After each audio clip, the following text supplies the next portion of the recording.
Hey everybody, welcome back to another episode of Tommy Dunkhaus building race cars because he's got nothing better to do with his spare time.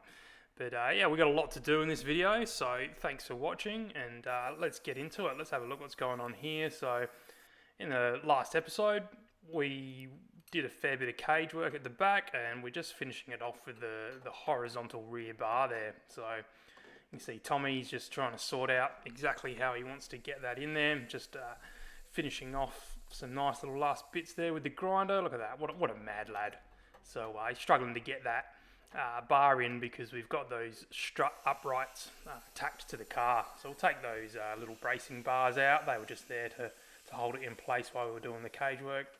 So we'll get them out, which means we can flex them a little bit to get the horizontal bar in. So once the bar's in, we won't be able to get to these joins. So you can just see Tommy here, he's just welding up those parts of the tube that will no longer have access to. So look at that, it's a nice little bit of TIG welding there. Oh, beautiful work. Okay, so let's get this horizontal bar in. You can see with those stays out the place now, we can just sort of flex the cage. Oh yeah, oh mate, does Tommy work out? I reckon he might work out. He is huge. So he's there, just sorting out, looking for fitment, pretty happy. Oh no, not happy. Let's have a little bit of a trim there. Okay, look, that's looking better. Let's get a measurement, make sure that we're exactly where we want to be. Is that where you want to be, Tommy? I think it is. There comes the welder, and that secures the location of that horizontal bar. So look at that, nice little bit of work. Horizontal bar is done. Now that we've sort of got the diff sitting where we want it to be, sort of realise that this part of the floor here is no good, so we're going to get stuck into that. The recip saw, awful lot of fun. If you've never had one, grab one, cut something in half. They're awfully good for just cutting entire vehicles to pieces. Get one, they're fun. And obviously 5-inch grinder, everyone needs one of those. So we're just cutting out. It's actually a bit of a brace on the floor there.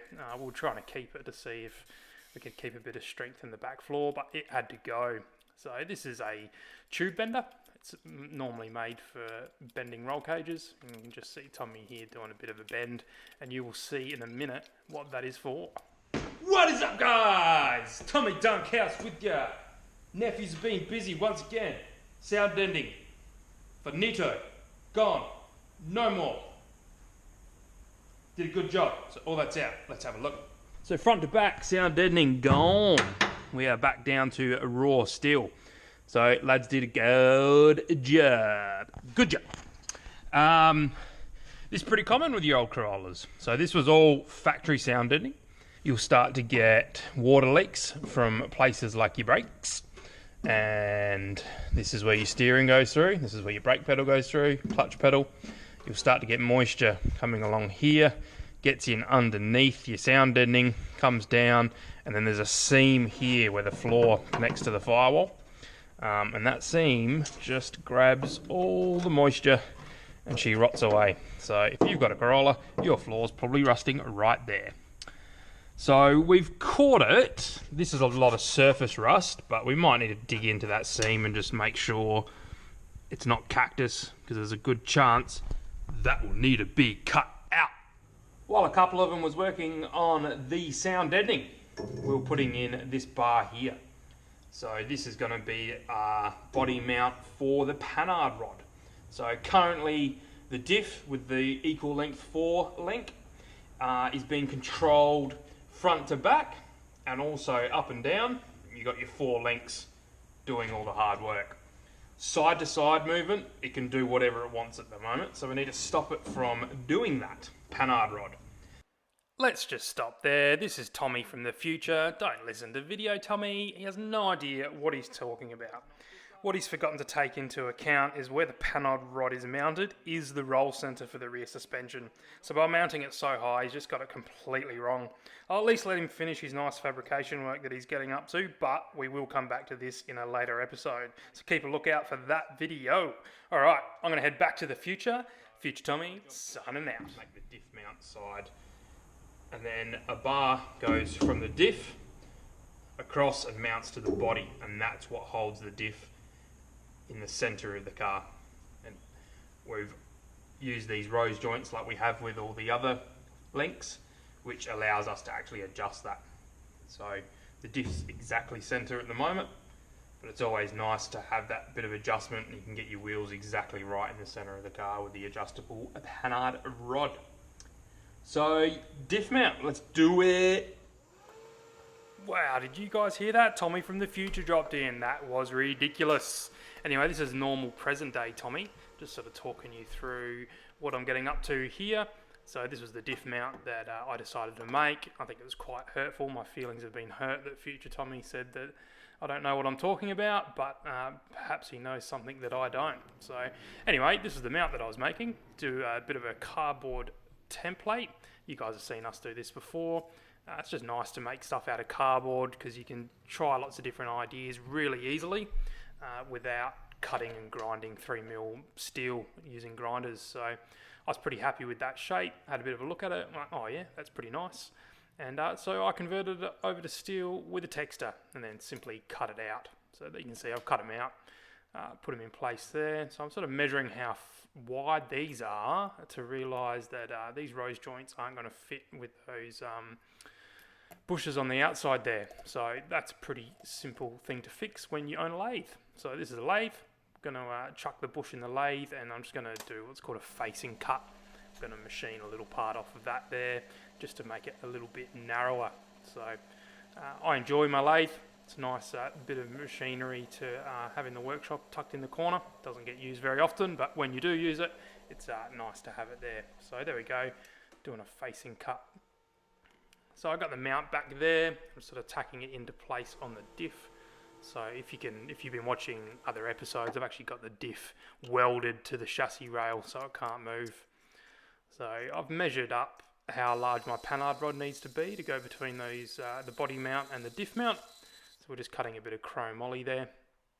And then this is a trick that Speedway Steve's taught me, where we put it in the lathe and we just get a bit of Scotch-Brite and we give it a good clean. So it comes with a bit of a like a coating on the material, which will really upset your TIG welder and introduce junk into your weld.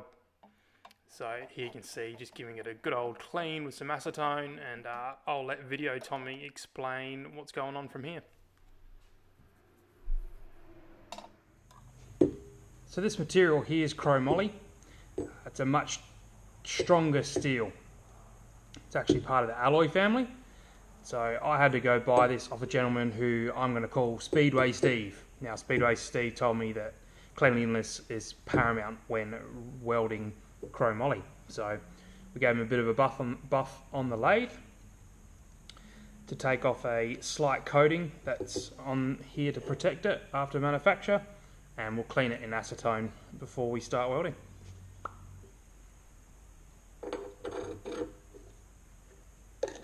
The other important thing with chromoly is you can't get it too hot. So this is more advice that I got from Speedway Steve. If you get it too hot, you'll work harden where your weld is, and it will actually fatigue and crack. So chromoly is really good, but you need to treat it with a little bit more respect when you're working with it. And if you do things correctly, it's a better way to make things. Because it's stronger, you can use a smaller amount of material for the same amount of strength. So if you had a piece of chromoly and a piece of cold drawn steel, which we make the roll cage out of, and they were both the same size, they'd weigh the same. It's not a lighter material, but because it's stronger, you can use a smaller amount of material to have the same amount of strength. That's where you gain your lightness. So that was an interesting fact I heard from Speedway Steve. Let's weld. Now, Speedway Steve is a dude. Gave me some filler rod when I bought the material from him. Just it is slightly different. Always appreciate working with good lads.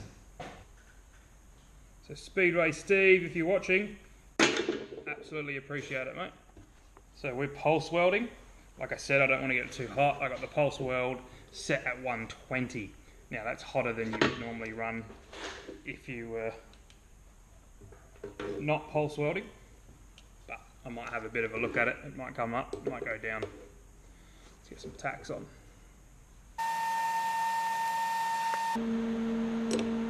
Might just come up 5. So on 125, there's a touch more heat. This is quite a thick piece of steel, so I'm sort of concentrating most of the heat into this thicker piece here, and it sort of bleeds into the smaller tube. So just a touch more heat is good.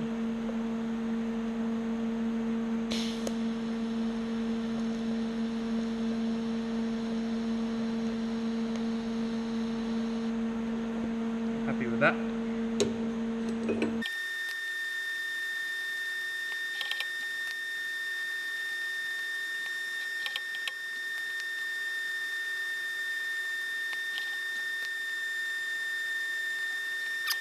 As you can see, we didn't burn the steel. It's not all black and gross. It's kept that shine to it. That's what we're after.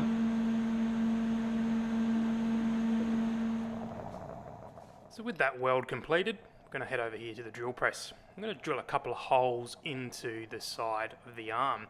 Now we don't drill all the way through, we just go through the tube and halfway into the welded in bung there. So that drill that I'm using at the moment is called a center drill. It's a good way to start your hole. It gives you like a really nice taper. You can just sort of see it there. So we'll do another one on the side. And then what that does is when I swap over to this larger drill, it allows me to drill exactly in the right spot, which can be tricky when you're drilling the side of round material like that. So what we've done there is we've created like a little bit of a hole in the side in 2 locations. And we're going to stick it back on the bench and weld it up. Now that gives us a lot more strength and doesn't mean we are relying completely on that one weld that we originally did. So again, sound advice from Speedway Steve that I really appreciate, and so we got that done. So with the panard rod all made, it was just a matter of chucking it back in the car. So here we are in the back of the AE71 drift van that's getting built at the second stage workshop, and Tommy's just putting together the last rose joints that he's got and that last bar. So this is the 5th link in a 5-link rear end, and it's commonly called a 4-link, but technically you do have 5 with this panard. So here we go, we're going to chuck this on and that's it. So thank you so much for watching this video. I do really appreciate all you guys logging in and checking out what we're doing here. If you like what we're doing, just leave a comment down below. This is super cringy, Tommy. Oh, leave a comment down below. Oh, subscribe. How about you hit the like button? How about you get the video and share it with your friends? Oh, I hate listening to this stuff. But anyway, here we are putting the panard rod in, and look at that. Tommy's pretty happy. Pretty happy with that. Side loads sorted, tacked.